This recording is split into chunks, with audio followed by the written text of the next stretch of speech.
जय साईं राम। आप सभी साईं भक्तों को बाबा के आशीर्वाद से आज एक बहुत सुंदर बाबा की अनुभूति सुनाऊंगी। First of all welcome to बंदे हैं हम साईं के यूट्यूब चैनल। मैं एक्सपीरियंस तो सुनाऊंगी मगर एक दो बातें आप लोगों के साथ। हो सके तो आप सब पेड़ लगाएं। पेड़ नहीं लगा सकते हैं तो एटलीस्ट आप पेड़ बांटें। जिनके पास स्पेस है या जो उसको लगा सकते हैं उनको, ठीक है, ये एक बहुत बड़ी सेवा होगी। सेकंड थिंग जो मुझे कहना है वो ये है कि जो मैं लाइव 2-3 एपिसोड्स की हूँ उसमें कुछ एपिसोड्स में सारे में ही एक्सपीरियंस शेयर किया हुआ है। आप लोग उसे सुनिएगा मौका मिले तो। जो बस अभी रिसेंट लास्ट लाइव किया हुआ है शायद उसमें एक्सपीरियंस नहीं है, कुछ और है, कुछ बातें हैं बाबा की। और मुझे कई लोगों ने ये बात कही है कि आप लाइव में ना जो स्क्रीन ब्लैक आता है उसकी जगह बाबा की फ़ोटो लगा दो। मैं इस चीज़ को यहाँ पर अभी मैंने सोचा कि मुझे ये चीज़ एक बार क्लियर करना चाहिए।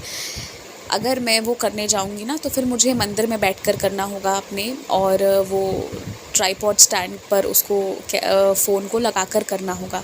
अब बाहर में क्या होता है ना, कोई आ रहा है, कोई जा रहा है, कोई कुछ कह रहा है, चाहे मैं 11:30 बजे रात में भी हूँ फिर भी कोई ना कोई शोर रहेगी या फिर उतनी क्वाइटली चीज़ें नहीं हो पाएंगी जितना आराम से हो पाता है।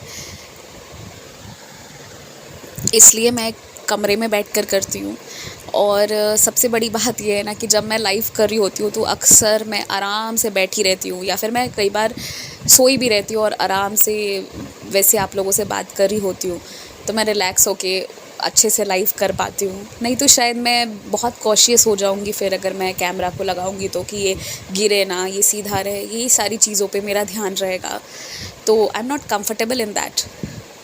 तो इसलिए मैं लाइव में स्क्रीन ब्लैक रहती है, स्क्रीन पे आपको कुछ नहीं दिखेगा, मैं भी नहीं दिखने वाली हूँ क्योंकि मैं ऑन स्क्रीन आती नहीं हूँ। आपको सिर्फ एक ब्लैंक स्क्रीन दिखेगा लेकिन आपको आवाज़ सुनाई देगी मेरी। और मेरी किसी बात का अगर आप लोगों को बुरा लगे तो आई एम रियली सॉरी।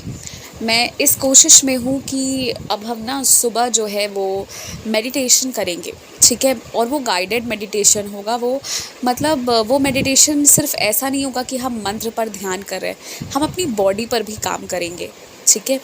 कुछ ऐसा है, मैं सोच रही हूँ उसको डिज़ाइन करने का। अभी पहले से मैं ज़्यादा बोलूँगी नहीं, लेकिन मैं उसको 5-5:30 के अराउंड सोची हूँ मैं कि उसे मैं चैनल पे अपलोड कर दूँगी। क्योंकि अगर मैं लाइव आके करूँगी तो वो भी हो सकता है, बट आई डोंट नो वो फिर कितने लोग उसे बाद में सुनेंगे। इसलिए मैं अगर उसे वीडियो के फॉर्म में डालूँगी तो मुझे लगता है ज़्यादा लोग उसका बेनिफिट ले पाएंगे, है ना। आप लोग मुझे बताना कि कौन से टाइम का मेडिटेशन आपको चाहिए, मॉर्निंग मेडिटेशन या फिर स्लीप मेडिटेशन, ठीक है।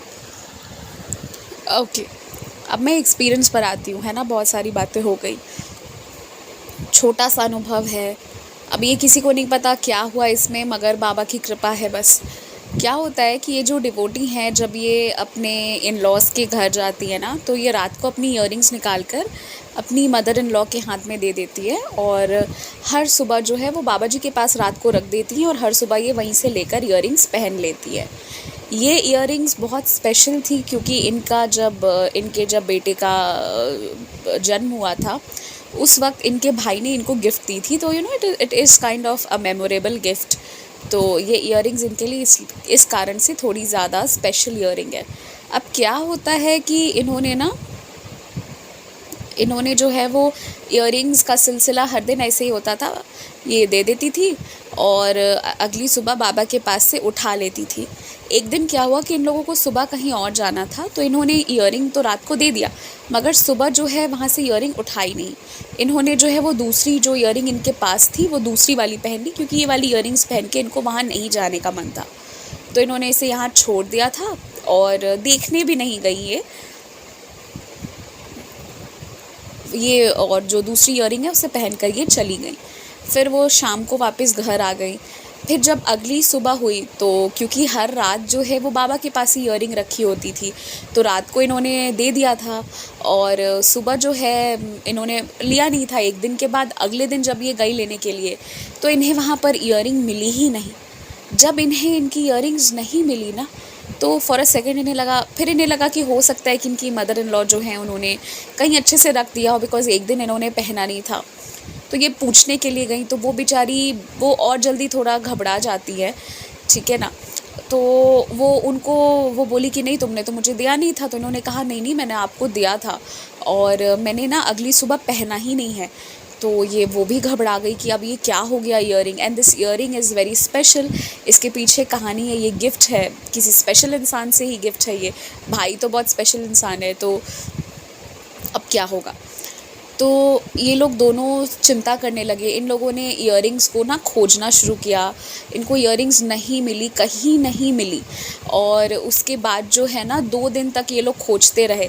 इनके पेरेंट्स को जो इनके दोनों मदर और फादर इन लॉ हैं, इनके इन लॉज़ को दोनों को इन लोगों के साथ ही कहीं आना था।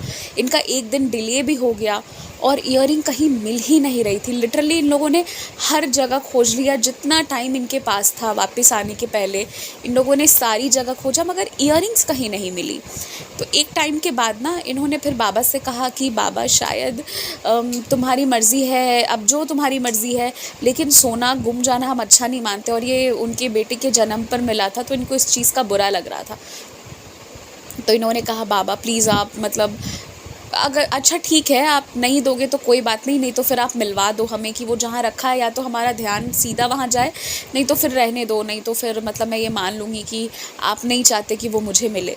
लेकिन घर से एकदम से इयररिंग कहाँ चली जाएगी, यहाँ पर सवाल ये उठ रहा था। उसके बाद क्या हुआ कि ये अपने क्लाइंट को अटेंड करके आ रही थी एक दिन, मतलब यही 2-3 दिन के बाद। तो इनके जो हस्बैंड है सर ने कहा कि तुम अपनी आँख बंद करो। इन्होंने आँख बंद किया और फिर उन्होंने इनके हाथों में वो इयररिंग्स डाल दी और बोला कि एक आयुर्वेदिक मेडिसिन के डब्बे में रखा हुआ था। अब नोबडी हैज़ द क्लू कि वो कहाँ से गया, किसने रखा था। लेकिन इन्होंने प्रार्थना करी थी कि बाबा या तो जो सही जगह है वहाँ आप हमारा हाथ भेज दो कि हम वहाँ से ले लें। अब किसी ने रखा नहीं है तो उस डब्बे में ढूंढेंगे क्यों, यहाँ बात ये है। रोज़ बाबा के पास रखते थे तो उस डब्बे में डालते नहीं थे, तो वहाँ खोजने का कोई मतलब नहीं बनता था। लेकिन फिर भी इन लोगों ने खोजा और वहाँ पे अब कैसे वहाँ पे गया ये नहीं पता, लेकिन हाँ बाबा ने सीधे उसी एक जगह पर पहुँचाई और इनको इनकी इयररिंग्स मिल गई। They don't have any clue कि वो वहाँ कहाँ से गया, लेकिन हाँ बाबा ने इयररिंग्स को ढूंढवा दिया, बिकॉज़ वो एक स्पेशल ओकेज़न का था, तो वो और भी ज़्यादा इम्पोर्टेंस होल्ड करता है।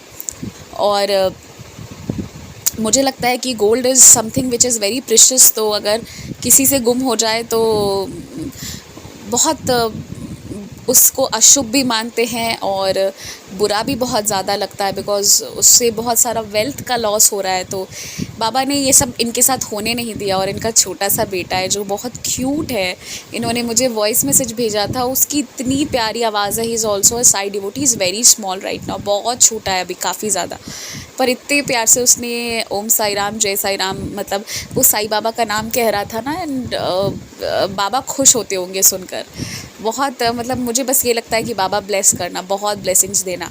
तो ये है एक प्यारा सा सुंदर सा एक्सपीरियंस। आप इसे छोटा कह लो बड़ा कह लो, बिकॉज़ किसी को क्लू नहीं है कि वो कहाँ से वहाँ गया, बट इनको मिल गई इनकी चीज़, खोई नहीं वो। ये बाबा की एक सुंदर लीला थी।